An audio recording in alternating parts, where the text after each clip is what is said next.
precisamos aprender a perdoar. Haja com misericórdia. Deus não habita em um coração rancoroso. Para recebermos e darmos o perdão, devemos ser totalmente dependentes de Deus. Não se iluda, minha irmã, não se iluda, meu irmão. O perdão não é humano.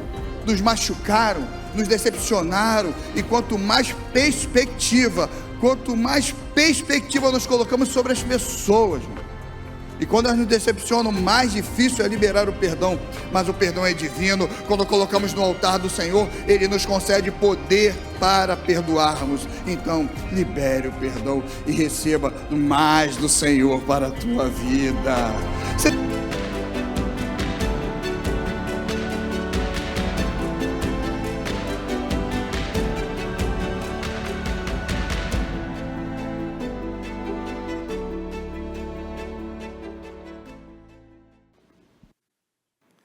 Que Deus continue nos abençoando. Eu me sinto muito honrado nesse domingo de estar aqui, e é o encerramento do mês da família. Pastor Anderson, quando me convidou, ele foi falando de forma paulatina o que eu iria desenvolver aqui nessa noite. Fico feliz pelo convite a qual o pastor me fez. Bom, eu não estou aqui só. A minha esposa, Cláudia Carriço, que vocês podem estar ali vendo. Estou aqui com a minha filha Sofia. Pode ficar em pé, filha, por favor. Minha mamãe, Tereza Cristina. Nós estamos com um casal de amigos e irmãos lá da Igreja Batista Central em Olaria, o irmão Gustavo, Marcele e Lavínia. Pastor não anda só, né? E alguns já conhecem aqui, e é o privilégio para esse tempo que Deus tem me honrado de estar pastoreando e o pai historiando a irmã Camille, que sua mamãe foi fruto muito abençoador aqui nessa igreja. Meu querido, minha querida, eu entendo que o mês da família para muitos pode ser um mês extremamente abençoador, mas para outros nem tanto, e talvez eu esteja no contexto dos outros nem tanto. Eu não nasci num lar cristão. Eu não vivi em uma jornada de fé cristã. E falar sobre família durante algum tempo foi algo muito difícil para mim, mesmo no seio da igreja. Muitos de nós podemos confundir o conhecimento da palavra com a sabedoria. E nessa noite, pela busca do direcionamento de Deus, eu penso em compartilhar com os irmãos que conhecer a palavra, conhecer o Senhor da palavra, não significa ter sabedoria para colocar em prática o que Deus tem colocado no nosso coração, o que Deus tem nos ensinado. Hoje a mensagem de Deus tem por objetivo destacar as ações que podemos realizar de forma contundente para sermos abençoadores, não só sermos abençoados pelo Senhor Deus, mas abençoadores do próprio Deus, aplicando o conhecimento que Deus nos dá de forma sábia. Eu peço a você, no nome poderoso de Jesus, sem mais delongas, que possa abrir a sua escritura sagrada, ou se não, você pode aí acessar a palavra do Senhor no livro de Colossenses, a igreja de Colossenses, o primeiro capítulo, o versículo 10. Colossenses, o primeiro capítulo, o versículo 10, diz assim a palavra de Deus: a fim de que nós estejamos vivendo, talvez na sua tradução, a fim que você viva de modo digno do Senhor, para o seu inteiro agrado, frutificando em toda boa obra e crescendo no conhecimento do próprio Deus, a fim de viver de modo digno do Senhor, para o seu inteiro agrado, frutificando em toda boa obra e crescendo no conhecimento de Deus. Pai, é a palavra do Senhor. Deus, usa-nos conforme a tua vontade. Sabemos, ó Pai, que nada acontece por acaso. Entendemos, ó Deus, que o Senhor tem o controle de todas as coisas. Então usa-nos. usa cada um de nós, não só para ouvir, não só para recebermos a palavra, mas também para transmitir em palavras, transmitir em nossas ações. No nome de Jesus, assim oramos. Amém. O celeiro que está cheio de trigo não dá espaço para nenhuma palha. A nossa mente precisa estar cheia da presença de Deus, de igual forma o nosso coração. Sendo assim, não damos oportunidade para pensarmos ou sentirmos algo que venha desagradar ao Deus, o Deus a quem servimos. O verdadeiro conhecimento diminui de forma muito significativa e diminui de forma muito contundente a possibilidade do erro. Isso significa que a pessoa não vai de forma alguma errar porque quer, mas caso cometa o erro, sabe a quem recorrer para pedir forças e continuar na sua jornada de fé. Quem segue falsos ensinamentos nessa caminhada cristã, e aqui para nós, meus irmãos, o que mais nós temos visto é o aumento do analfabetismo bíblico no seio do povo de Deus. Estatísticas recentes, eu falei isso em algumas igrejas, se você pegar o seu celular e procurar saber quanto é aí a estatística sobre o número de crentes no Rio, no Brasil, você vai identificar um número cada vez mais aumentando, mas quando você procura se aprofundar, pastor, para conhecer quantos conhecem da palavra, é uma decepção muito grande. A estatística começa a diminuir. Com isso eu quero dizer que o número de crentes aumenta, mas curiosamente, aumenta a violência, aumenta a criminalidade. Talvez no meu exercício do chamado ministério até hoje, bivocacional, aumenta a violência doméstica dentro dos lares cristãos, aumenta o abuso em adolescentes e crianças. Sim, é um chamado que Deus tem dado para cada um de nós, de vivermos a palavra do Senhor aqui, mas também onde Ele tem nos colocado. Não é por acaso que Deus te trouxe aqui nessa noite. Deus quer falar com você para que você seja, que você continue sendo instrumento de bênção onde Ele tem te colocado. Quando se deixa lacunas na nossa jornada de fé, espaços vazios na nossa mente, esses espaços nos dão espaço para que o inimigo da sua, da minha, da nossa alma, venha e coloque sementinhas, para que de alguma forma te atrapalhe nessa jornada de fé. Meu irmão, minha irmã, como eu posso ter uma vida sábia aos olhos do Senhor? E creio que nessa noite é para isso que Deus me trouxe aqui.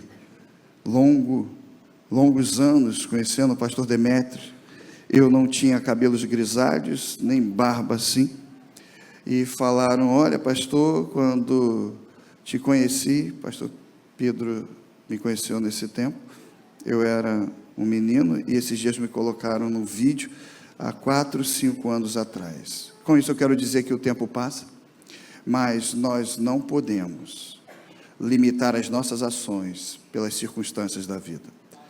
Deus vai falar com o mais nova, com o mais novo, como também com o mais experimentado, com a mais experimentada na fé do Senhor. Então, como eu posso ter uma vida sábia? Viver com sabedoria é querer, a cada dia, aprender mais de Deus. Viver com sabedoria é querer que a cada dia o seu celeiro seja preenchido do trigo que vem do altar do Senhor, do alimento sólido que vem do altar do Senhor. Que todo o nosso ser esteja preenchido da presença do próprio Deus. Seja cheia da presença de Deus, minha irmã. Seja cheio da presença de Deus, meu irmão. Permita o agir do Espírito Santo do Senhor na nossa vida. Antes de eu tomar aqui esse púlpito e recebo com muito temor e tremor da parte de Deus, minha esposa sussurra ao meu ouvido: seja quem você é. Ah, pastor Demétrio, como é bom ter esse banquete de Vila da Penha. Qualquer coisa eu falo com o senhor falou qualquer coisa, vocês resolvem. Gente, é tanto salgadinho. A minha mãe está olhando para mim fazendo assim, ó. Eu falei, não sei, come. E bebidas. Mas eu quero te falar que nem toda a nossa jornada é uma jornada de Vila da Penha, não é verdade, gente? Não é. Vocês são abençoados e abençoadores. Mas nós precisamos nos encher cada vez mais e mais da presença do Senhor, porque em alguns dias estaremos em Vila da Penha, mas tem outros dias que estaremos no interior do Brasil, passando por desafios. Mas eu quero dizer para você, nessa noite, o Deus que me sustenta em Vila da Penha, é o Deus que te sustenta em meio aos desafios, é o Deus da montanha, mas é o Deus que está contigo no meio dos vales, porque Ele é fiel e poderoso para cumprir com tudo aquilo que Ele tem dito ao seu povo. Conheça cada dia mais sobre a verdade de Deus, conheça da palavra do Senhor. Só nos alimentando do Senhor podemos vencer as grandes e temíveis tempestades da vida. E as tempestades surgem, meus irmãos. Como poderíamos parar no tempo e ficar olhando para cada um de vocês, que momento delicioso. Mas olha, o resultado de um exame, ele vai chegar, e às vezes não é tão bom. A dificuldade numa jornada de fé, com a limitação de um emprego, ou talvez o desemprego, não é tão legal. E como eu gostaria de chegar aqui, fazer uma auto-performance e falar aquilo que todos gostariam de ouvir. Mas eu entendo que em meio à dor, à dificuldade, Deus não abandona o seu povo. Viva de modo digno que agrade ao Senhor, ande na verdade, ande como uma pessoa sábia, onde o Espírito Santo tem te conduzido. Eu sei que é desafiador, e a primeira vez que eu estou aqui é mais desafiador ainda, mas nós não podemos negligenciar a ação do Espírito Santo. Não é uma hierarquia, Deus Pai, Filho e Espírito Santo, não é 3 em 1, é a ação do Espírito Santo. E eu te digo, meu irmão, a leitura da palavra e a orientação do Espírito Santo, ele tem nos sustentado. O Senhor nos ensinou que nos deixe o Consolador, o guia, que essa igreja continue sendo renovada pela ação do Senhor Deus. Vila da Penha vai cada vez mais conhecer a PIB de Vila da Penha. Eu gostei dessa ilustração. Frutifique em toda boa obra para a glória do Senhor. Fomos salvos para adorar a Deus e dar bons testemunhos do que Deus tem feito na nossa vida.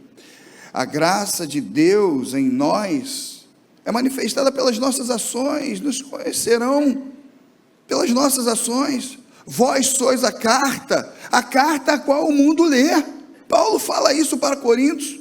Olha, vão conhecer do Deus que você apresenta, pastor Alex. Meu irmão, minha irmã, produzir fruto é da ação do Espírito Santo, pois é Deus que acrescenta a igreja que é dele. Nós precisamos buscar mais e mais do Senhor.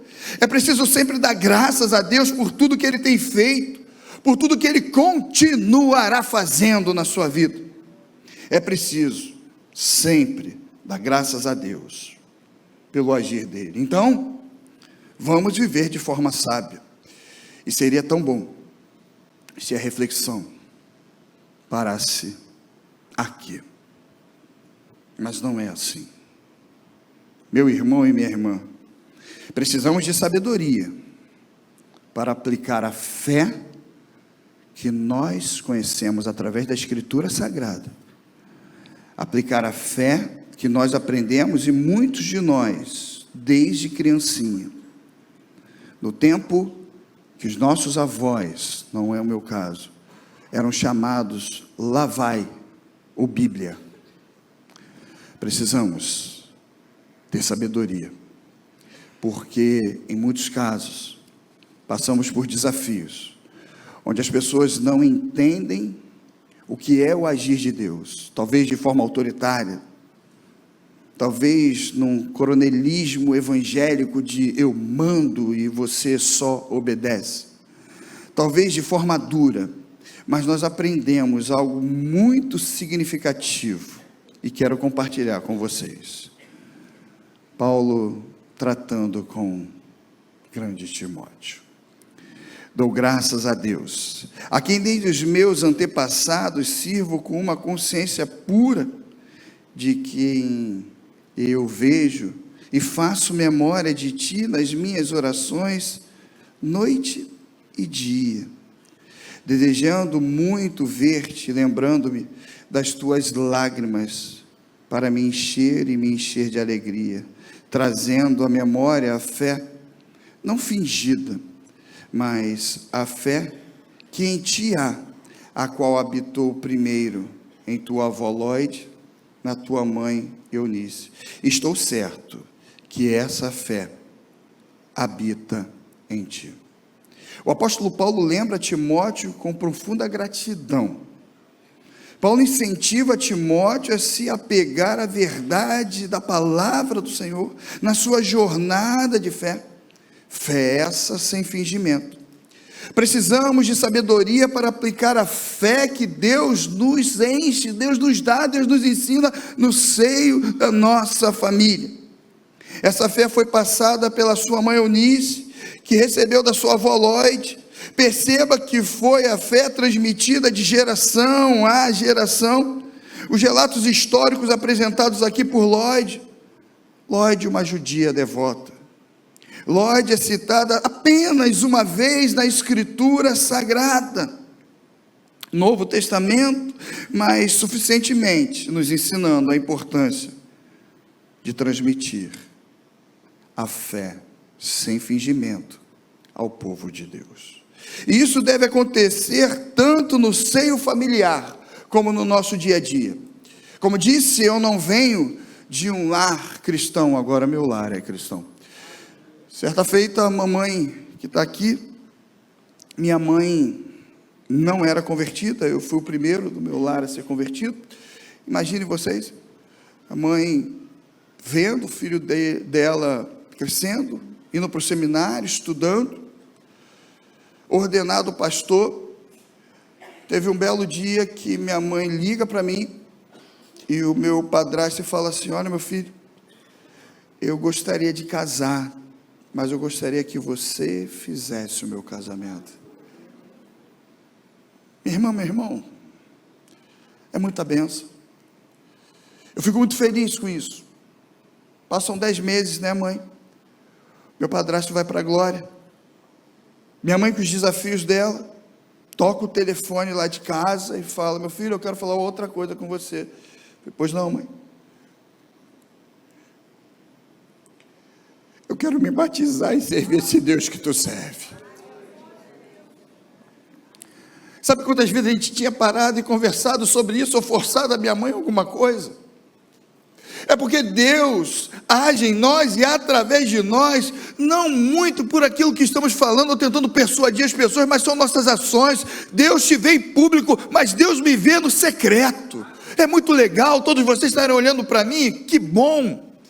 Alguns irmãos estavam falando: você vai pregar lá na igreja Vila da Penha, que legal, manda um abraço para o pastor Anderson. Como é que sabe disso? Minha imagem passou no telão?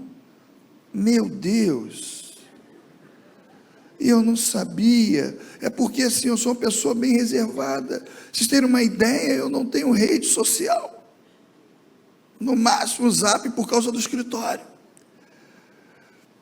Mas com isso eu quero dizer que o Deus que age em público é o Deus que age em secreto. Ele conhece o teu, o meu coração, e Ele não vai deixar o desejo que Ele colocou no teu coração morrer, porque Ele é Deus e Ele cuida de você. Porque Ele é Deus, Ele cuida da tua família. Porque Ele é Deus e sustenta cada um de nós. Ah, meu irmão, minha irmã Eunice, judia convertida ao cristianismo, Atos 16 nos ensina, na qualidade de boa mãe, ela não se esquecia de ensinar as escrituras sagradas ao seu filho, tendo empenhado nessa atividade, se tornando assim um modelo de mãe para cada um de nós. Mas nós também podemos ser modelos de filho para nossas mães, de filhas para os nossos irmãos, para os nossos pais. Meu irmão, minha irmã, nós precisamos viver em conformidade com a vontade de Deus. É uma fé que deve ser vivida em amor. Diz uma fábula que perguntaram uma vez para Martim Lutero, chegando em uma igreja, Lutero. Como funciona essa situação de igreja? Como que é essa atividade cristã dos pais da Reforma Protestante? E a ilustração que ele traz é o seguinte: podem pregar a palavra do Senhor, mas se não tiver amor, a palavra do Senhor sendo apregoada sem amor, endurece o coração, porque as pessoas vão ouvir de nós alguma coisa que nós não conseguimos vivenciar. E eu te digo, essa sociedade tem visto o que Deus tem realizado aqui. É verdade isso, e não é porque eu estou aqui, porque eu ouço, porque eu faço essa jornada de fé, porque eu tenho essa caminhada, porque os pastores batistas do Brasil, seção carioca, a qual para esse tempo eu estou juntamente com eles, tomaram um café aqui recentemente, viram o que Deus tem realizado no meio de vocês. E sabe o que a gente faz? Quando a gente começa a ver isso, a gente quer estar do lado dessas pessoas, para estarmos aprendendo, para multiplicarmos isso, porque o Rio de Janeiro precisa de Jesus. Porque nós precisamos demonstrar o amor do Senhor. Amados, uma fé sem fingimento edifica o nosso lar. Chegou a Derbe e Listra, e eis que estava ali um certo discípulo, por nome Timóteo, filho de uma judia, que era crente, mas de um pai pagão. Observemos o que diz a Escritura Sagrada, no livro de 1 Coríntios, capítulo 7, versículo 14.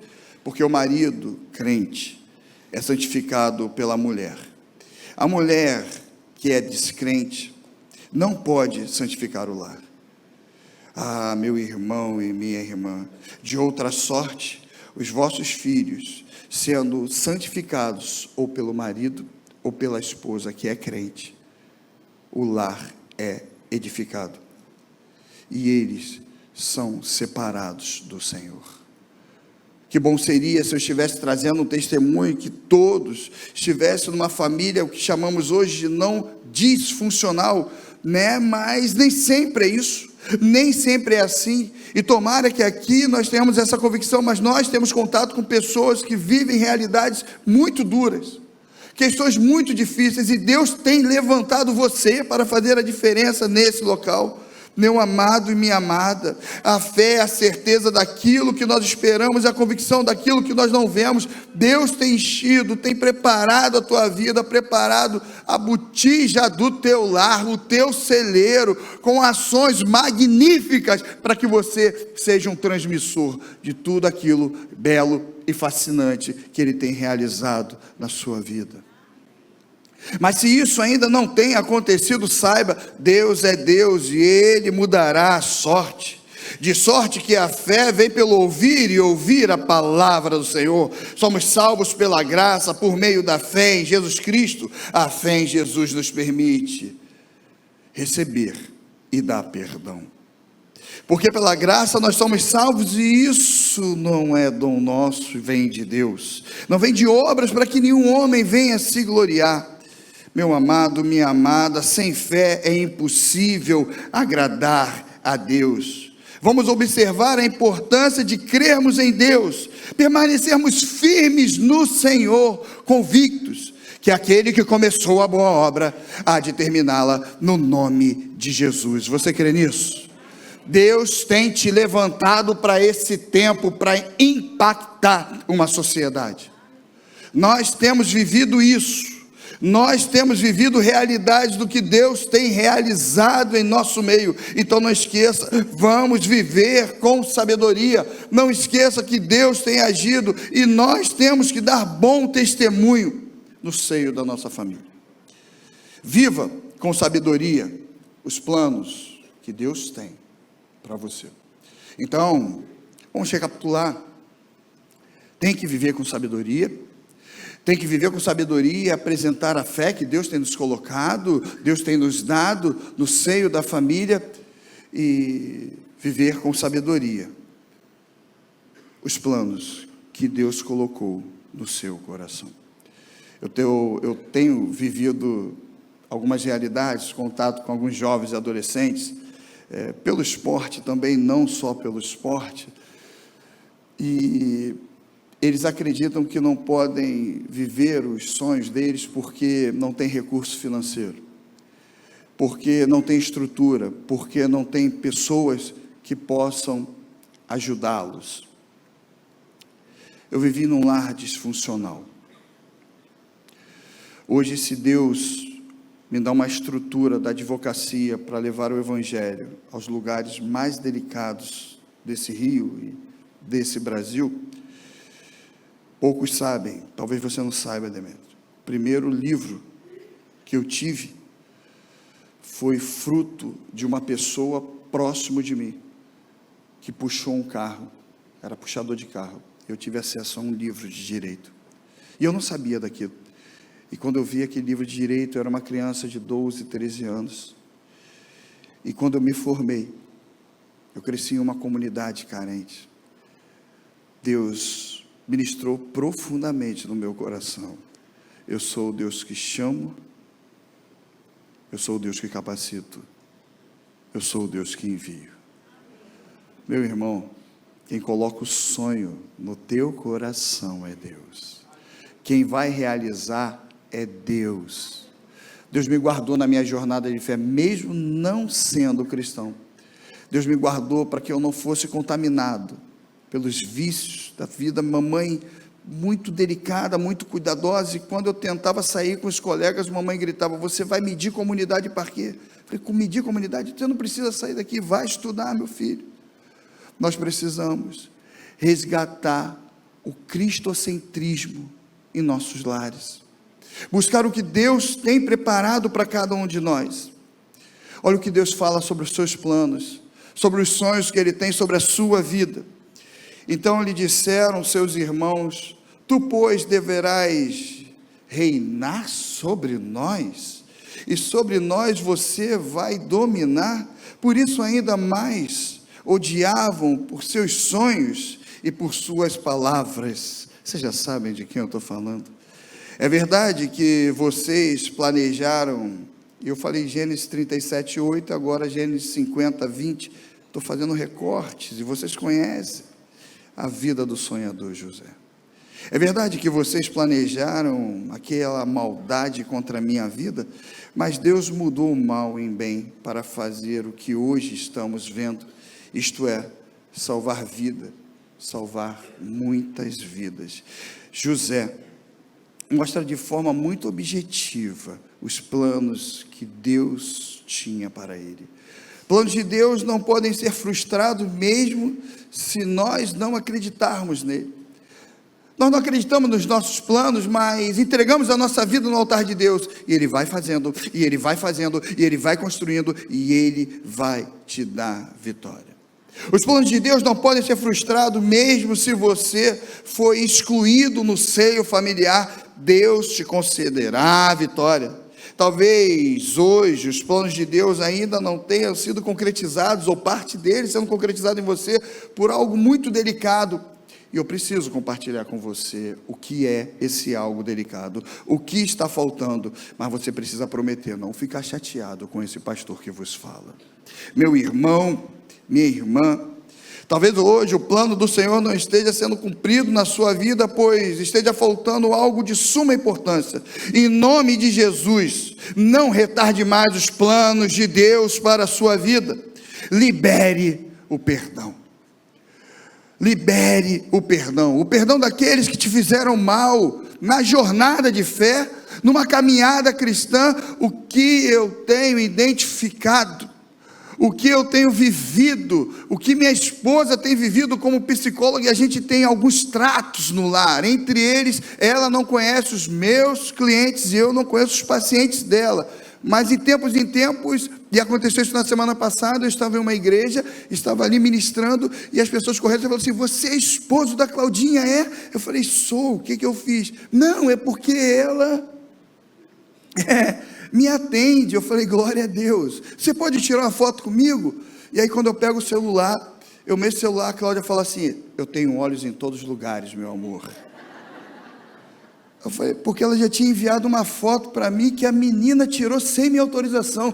Com isso eu quero dizer que a foto que a menina pediu para tirar comigo, minha irmã, ela já tinha tirado sem minha autorização e mandado para a Cláudia. E isso dá um frio na barriga, porque você fica: meu Deus, eu estou bem, pode pesquisar, não tem nada aí. Isso é necessário nos dias de hoje, Pastor Demetrio falou, olha, eu sou marido de uma esposa, há quase 30 anos, namoro, noivado, casamento. Aí o pessoal fala, glória a Deus, fidelidade, compromisso. Mas, independente do que tentem te atrapalhar, sabe, jogar areia nos poços que você vem trabalhando, Deus tem te dado vitória.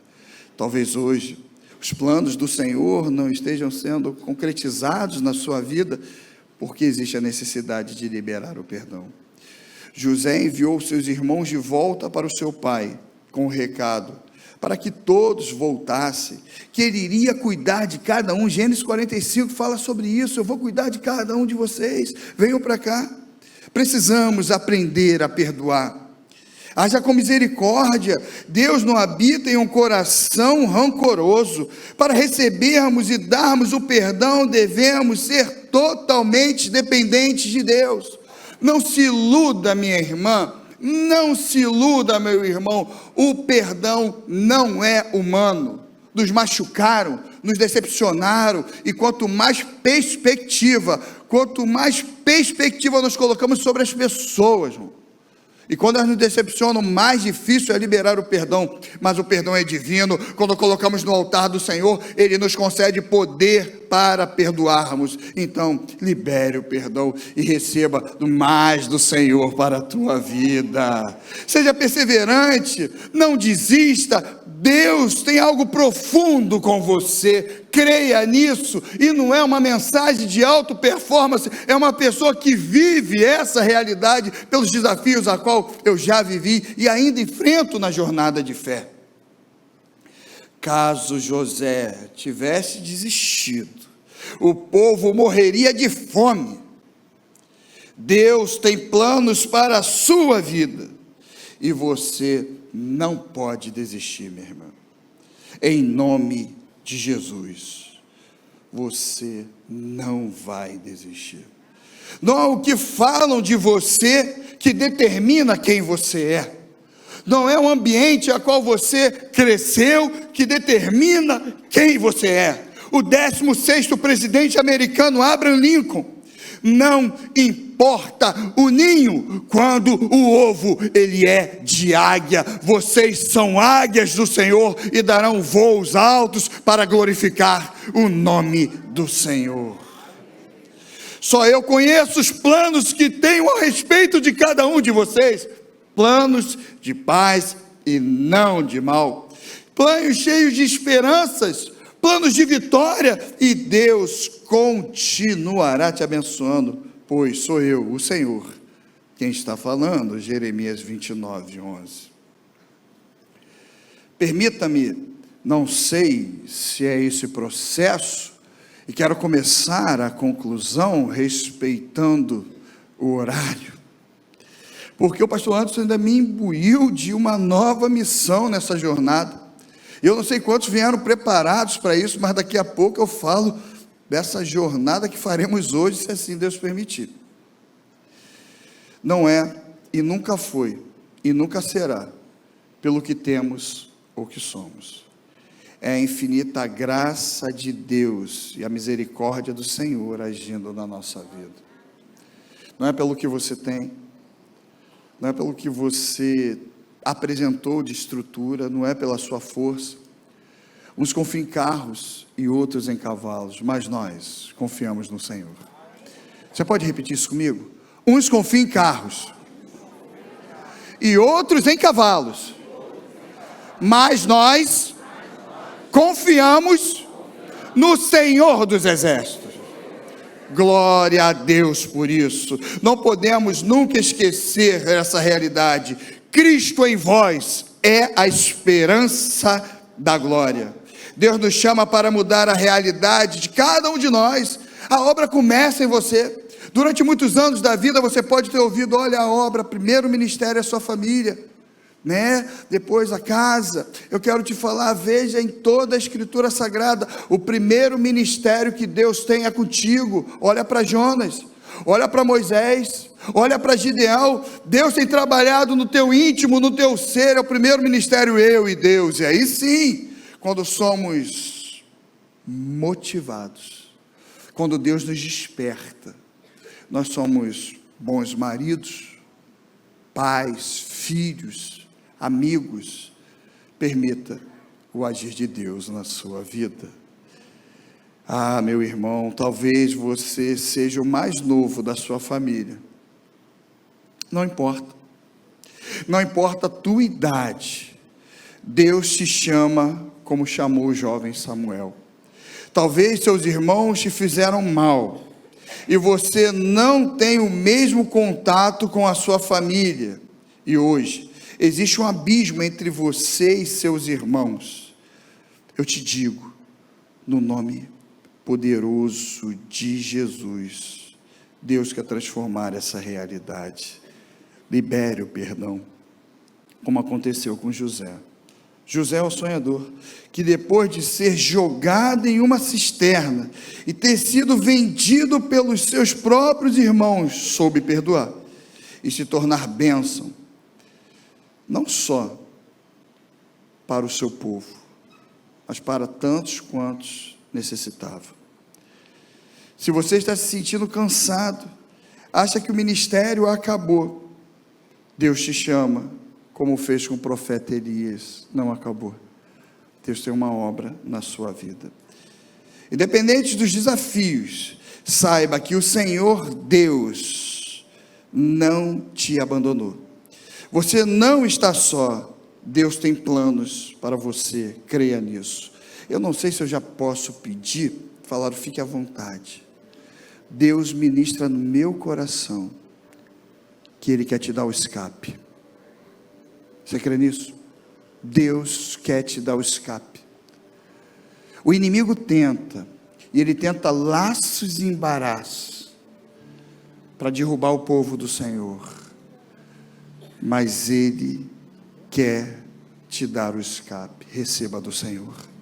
Você pode estar se sentindo aí incapaz para realizar a obra de Deus por causa dos seus pecados, por causa das suas limitações, mas saiba que o profeta Isaías também se sentiu assim, e Deus vai lá e pega aquela brasa, Ele vai purificar o seu coração, purificar a sua mente, purificar seus lábios, purificar a sua mão, para fazer a obra que é dele. Ah, minha irmã e meu irmão, mas pastor, o senhor não conhece os meus problemas. De fato, não conheço. Isso tudo para mim seria até fácil, mas eu quero falar uma coisa que é muito difícil, pastor.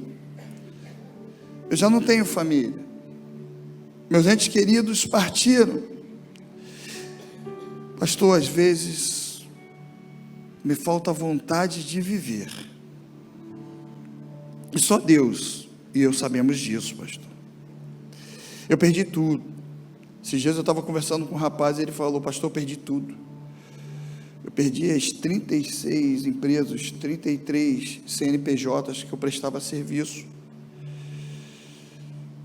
Eu não tenho força. Se você pensa que não tem mais família, talvez não tenha, sua família biológica falou, olha, talvez os recursos acabaram, eu quero te falar uma coisa nessa noite. Deus nos deu a família na terra chamada a Igreja do Senhor. Olha para o teu lado, esse daí é teu irmão e tua irmã, com falhas, limitações e dor. Mas, meu irmão, esse é teu irmão e tua irmã. Mamãe falava para mim, olha, mês da família, encerramento, mamãe falava, olha, eu te corrijo em casa, porque o mundo dói mais. Seja corrigido aqui, não vai lá para fora não, lá dói mais. Deus sabe o que tem feito. Não importa a dor do seu passado, Deus te escolheu e vai escrever uma nova história na tua vida. Você crê nisso, meu irmão? Saiba, aquela voz que fica falando, não dá, fica te acusando, você errou, não tem condições de seguir. Repita comigo o que o Senhor nos ensina. Agora pois, nenhuma condenação há para os que estão em Cristo Jesus, porque a lei do Espírito da vida em Cristo Jesus te livrou, meu irmão, me livrou, minha irmã. da lei do pecado e da morte. Que Deus a todos continue nos abençoando rica e abundantemente, porque Deus é o Deus que chama, é o Deus que sustenta e capacita, e é o Deus que envia. Independente da dor e sofrimento, saiba, Deus não te abandonou. E eu tenho certeza, essa igreja do Senhor não vai te abandonar.